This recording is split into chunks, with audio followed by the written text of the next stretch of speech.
Barbershop conversation, guys. Feel free to hit the subscribe button. So I was thinking about Jermall, Charlo, and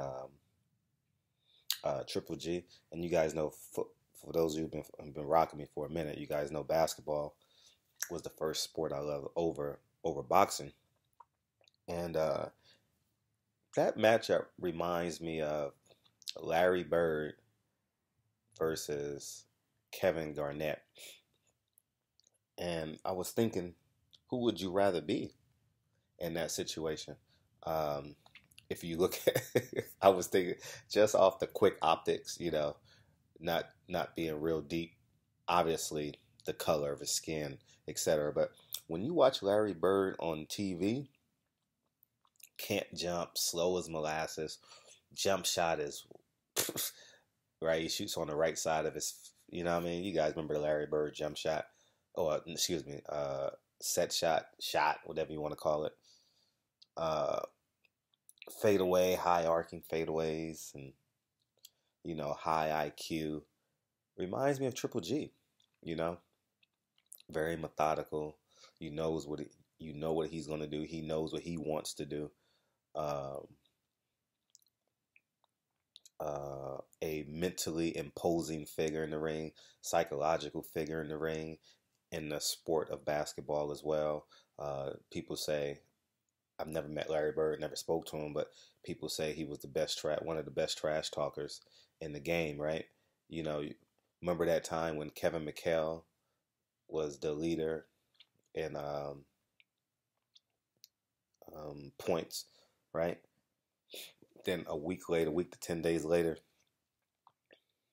Larry Bird outscores him for the record for most points by a Boston Celtic. Guys, remember that, the ultimate competitor. You understand what I'm saying?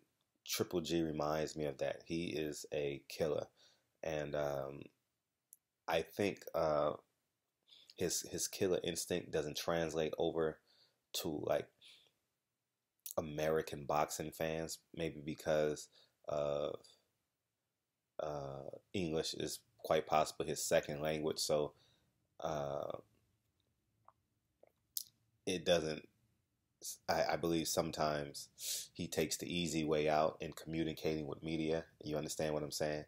Uh, his articulation doesn't come off like that. You understand what I'm saying? And he's not as demonstrative as, say, like a Mike Tyson. He's more Larry Bird, not very demonstrative, but you put him on a basketball court, you get him in the ring, and he becomes that killer. You understand?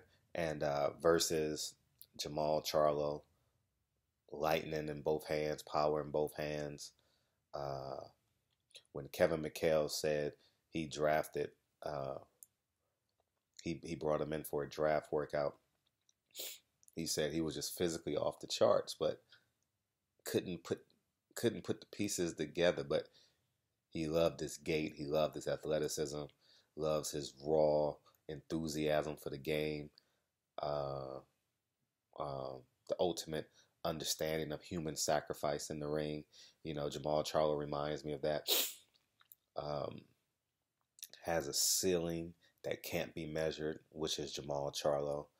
Uh, um,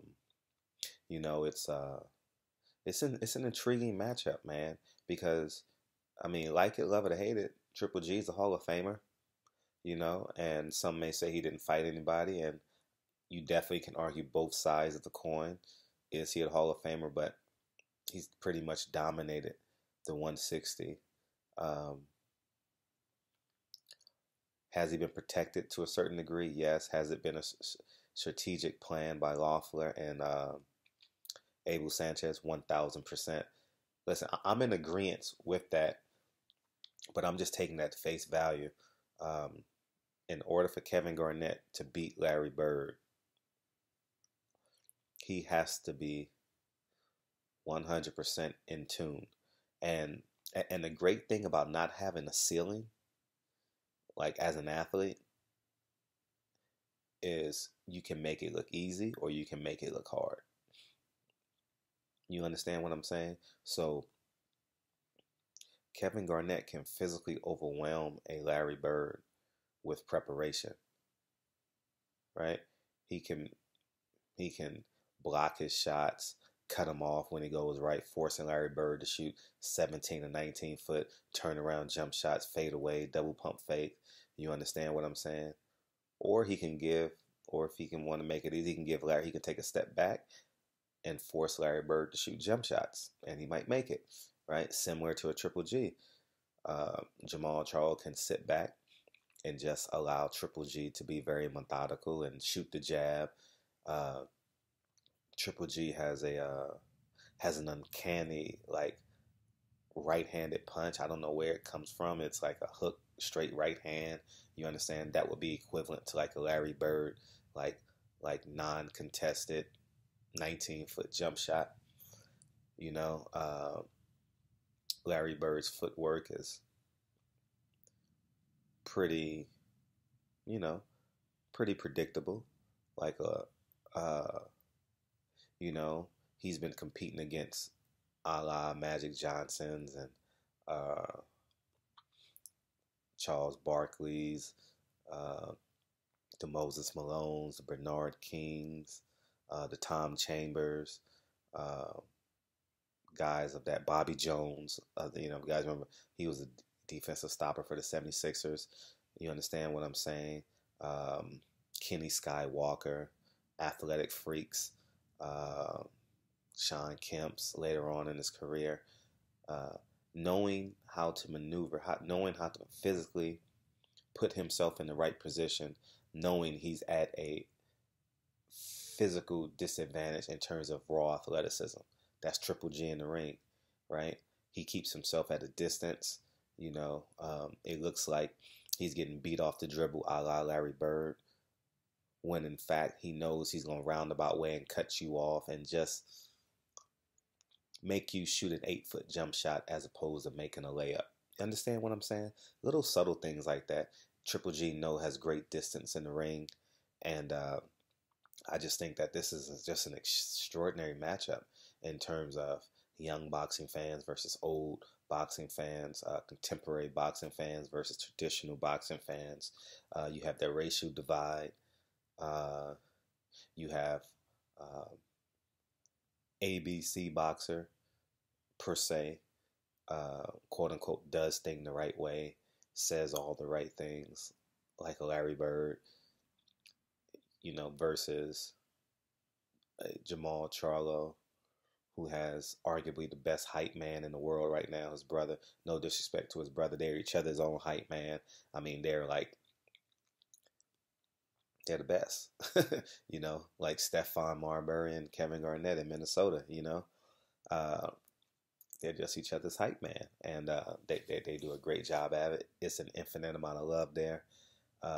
Thank God I've had the fortunate opportunity of covering them, so you get to see like the intensity of their unwavering support of one another, and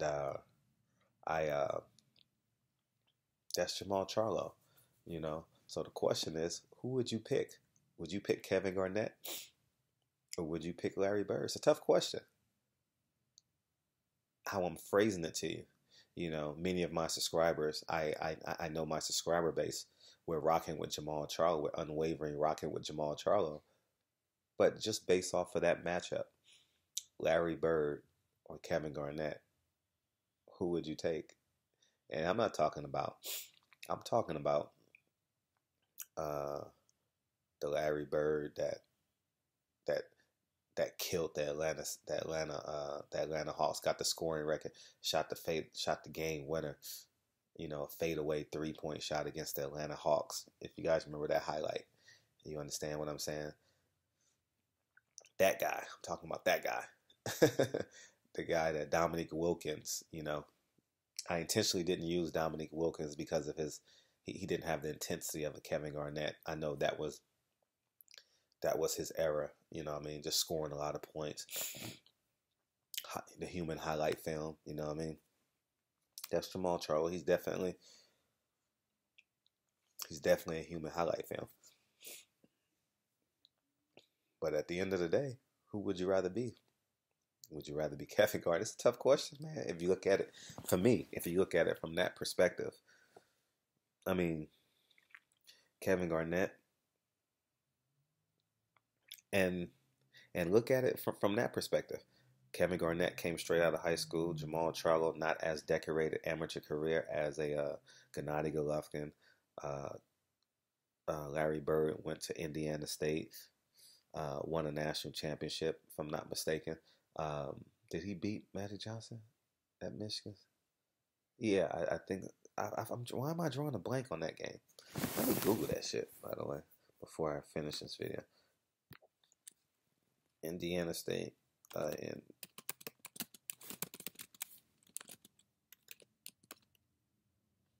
yeah, man. Let's see who won that game. Let's check the box score. Michigan State when Magic Johnson beat them 75 NCAA tournament.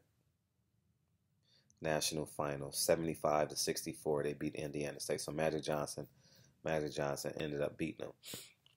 But just think Larry Bird got to the NC2A finals with Indiana State, which was equivalent to a silver medal, like a Triple G, versus fresh out of high school, raw out of Farragut Academy in Chicago, Illinois, I believe.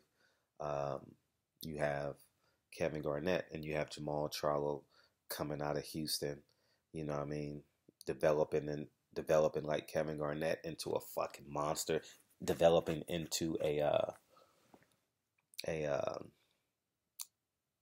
NBA MVP like a Jermall Charlo, developing into a world class world champion at 154. You guys get what I'm saying? So there are parallels, and who would you rather be? Would you rather be Larry Bird's career, or would you rather be Kevin Garnett's career?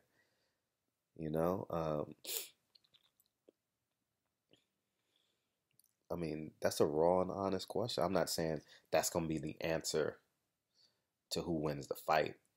I'm just saying, like, when you attempt to draw parallels, I think that's a fair parallel. I was going to use Dirk Nowitzki, but I think Larry Bird is far better than Dirk Nowitzki in terms of a five-tool player. You understand what I'm saying? Dirk Nowitzki is not even a better rebounder, arguably, than Larry Bird. Definitely not a better passer. You understand what I'm saying? So I think Dirk may end up, if he haven't scored more points than Larry Bird, just because of Larry Bird's back, and Larry Bird didn't have to score that many points on the down team because he had a great team. Just think Danny Ainge was your sixth man. Bill Walton was your sixth man at one point in your career. You know what I mean? So they had I mean, one of the best top 10 front lines of all time of modern day basketball. I'm thinking post 1980. Robert Parrish, Kevin McHale,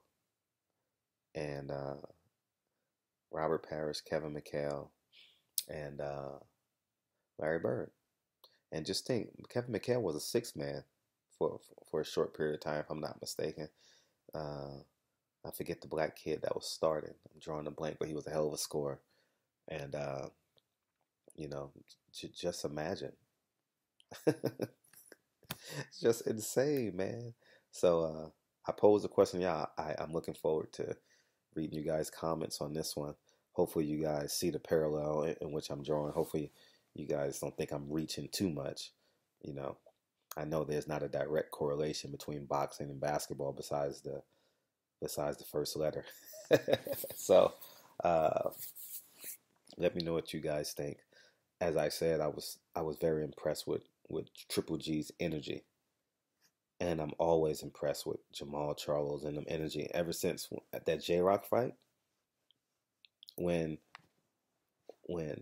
um, he became the villain, and I think there's huge money to be made being the villain.